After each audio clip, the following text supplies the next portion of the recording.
I'm Chef Susan Odell. Welcome to the Foodell Kitchen. Garlic, another staple in the kitchen, something you're going to use a lot of. Garlic's actually part of the lily family, as are onions and leeks and shallots and all of these other good aromatic type things we're going to use in cooking. We're going to talk about the preparation of garlic, peeling it, smashing it, slicing it, chopping it, pressing it through a garlic press, and mincing it. You have a lot of essential oils that are in garlic, and the more you chop it up, the more essential oils are released and the more delicious it becomes, the stronger it becomes also. If you're not a big garlic fan, you may see this in the store occasionally. This is elephant garlic. It's actually not really garlic at all. It's more closely related to a leek, and it tastes more like a leek, but you can use it in lieu of garlic. Just make sure that you don't cook it too long or it could turn bitter. Any garlic can burn very quickly, so whenever you're cooking it, keep an eye on it and make sure it doesn't get too brown or you'll get that burned flavor. But today, let's just have a look at prepping garlic. First thing you want to do is you want to get to the underlying cloves. This is a nice tight garlic head. The whole thing is called a head. The individual cloves inside are usually what we want.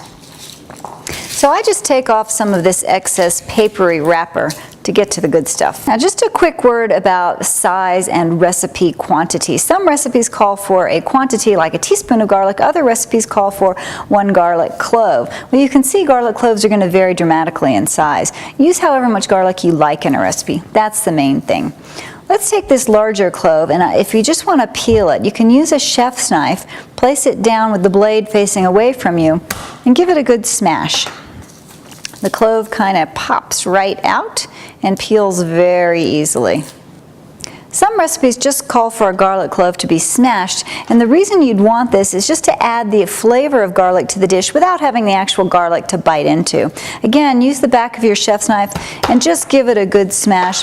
That releases some of the essential oils but basically leaves the garlic intact. If the recipe calls for sliced garlic, just use your back of your knuckles as your guide against your knife, like always, and go down the length of the garlic in very, very thin slices. To chop garlic, you first want to make some lengthwise cuts in the clove. Using, once again, your knife against the back of your knuckles as a guide, just slice the garlic lengthwise into a few different pieces. Now you want to lay these pieces flat on your board and again, cut those pieces lengthwise. Finally, turn those sideways and make small chops all along the width of the garlic.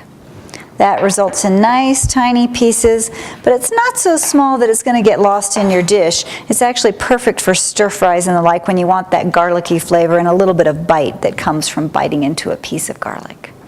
When a recipe calls for minced garlic, I'll be honest, I think of it as being pushed through a garlic press. Some people would think of minced garlic as being just very, very finely chopped. There's really not much difference between pressing it through a garlic press and what you get when you mince it.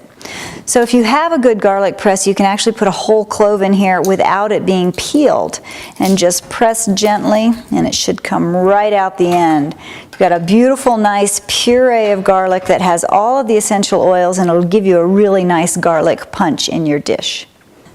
So I know what you're going to ask next. Can't I just buy that prepared garlic that comes in a little jar?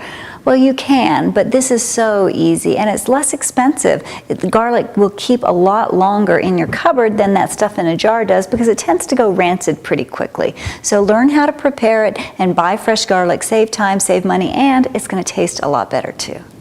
Bon appetit.